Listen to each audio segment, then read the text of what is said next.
the logic can be defined in many different ways, in many different views in schedule.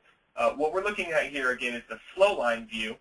It shows the activities projected against location on the left and time across the top.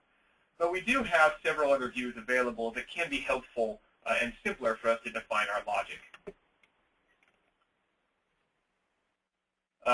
We do have a Gantt chart view available, which would show each activity starting at basically the project start and projecting to the right.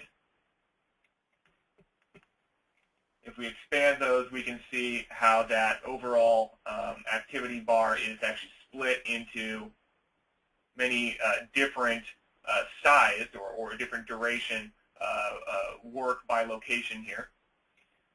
But we have a PERT view as well, or a network view as we call it, which actually helps us to define the logic a little bit easier. It's much faster, so I'm gonna take a second here and establish the logic between our activities. The way we define our logic is by dragging predecessor to successor.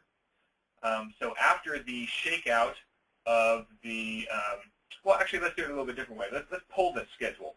We know that the final activity is place and finish concrete. What comes before place and finish concrete? Let's say the reinforced slab on deck. So we simply drag and drop from predecessor to successor to define our. Now, before the reinforcing, we need to have our MEP inserts laid out and installed. Let's define our logic for the inserts. Now, for the sake of this exercise, let's say that everything between layout and reinforce is happening at the same time. What that means is that we have a finish to start relationship between all of the inserts and reinforcing.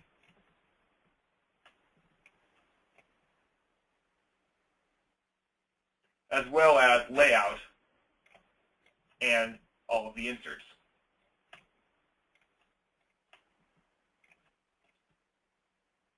So basically what I just defined is that none of the inserts can happen before layout is finished, and reinforcing cannot begin before any of the inserts are finished.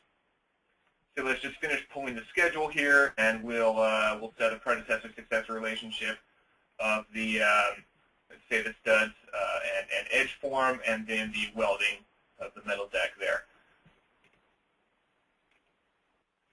So if I recalculate the positions of these boxes using the PERT diagram, you can see the trail of activities. It begins with welding the decking, then the shear stud and the edge form, then layout of the MEP trades. Each of the MEP trade inserts is going to be occurring at the same time. And then once those have all been completed, we can then move on to reinforcing and slab on, or placing of the concrete. And the reason I wanted to run through this process with you is that so you have a clear understanding of the structure and the relationships of this work sequence, so that you'll be able to track the optimization decisions that I'll make as we move through the process.